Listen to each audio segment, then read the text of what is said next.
কি নাম আপনার? আমার নাম রবীন্দ্রনাথ বাড়ন। কোথায় থেকে এসেছিলেন আপনারা? আমরা মেদিনীপুর থেকে এসেছিলাম। কোথায় এসেছিলেন? ওই বেতালপাড়াতে কাজ করতে। কি কাজ? রাজমিস্ত্রি কাজ। কিভাবে এই দুর্ঘটনা ঘটলো? আমরা উপরে মশলা মাখিয়েছিলাম, ও হচ্ছে নিচে সুইচ মারতে এসেছিল টুল পাম্প চালানোর জন্য, মশলাতে জল দেওয়া বলে তারপরে এরকম হয়ে গেছে। কি জন্য সুইচ মারতে এসেছিল?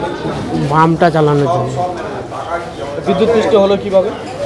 ওই তো পাম্প চালাতে এসে বিদ্যুৎ পৃষ্ঠটা হয়েছে। আপনারা গিয়ে কি দেখলেন? আমরা দেখলাম ওর নিচে পড়েছিল, ওকে তুলে আমরা এবার মানে মালিশ করলাম, তারপরে নিয়ে এলাম এখানে। তারপর কি হলো? তারপরে ডাক্তার দেখে বলছে মারা গেছে।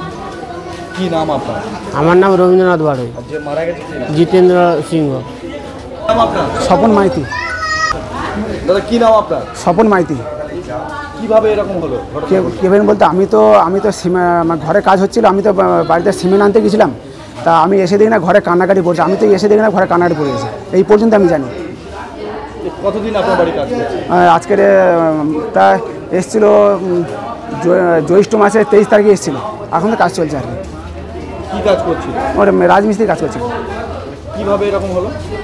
ওই মশলা মাখা ছিল মশলা, আমি তো বলছিলাম যে আমি তো ওই মানে সিমেন্ট আনতে গেছিলাম, আমি ঠিক ওরা বলতে পারবো না, আমি তো মানে ওরা 5 জন কাজ করছিল, আমি গেছিলাম সিমেন্ট আনতে, আমি সিমেন্ট এনে ভ্যানটা রেখেছি আর সঙ্গে সঙ্গে ঘরে কান্নাকাটি পড়ে গেছে। কিন্তু বিদ্যুৎ পৃষ্ঠ হলো কিভাবে? আপনি বাড়ির লোক বলেনি আপনাকে? বাড়ি বলছে যে ওই সুইচ মারতে গিয়ে মানে এটা অবস্থা হয়েছে। কি নাম আপনার? স্বপন মাইতি। যে মারা গেছে কে নাম? মানে আমি নাম বলতে পারবো না ওটা। আপনার বাড়ি এতদিন কাজ করছে, আপনি নাম না, আমরা এমনি মানে খরুদা বলে এমনি ডাক নামে খরুদা বলে চিনি, কিন্তু ওনা অ্যাকচুয়ালি ওনা কি না তাহলে জিতেন্দ্র সিং।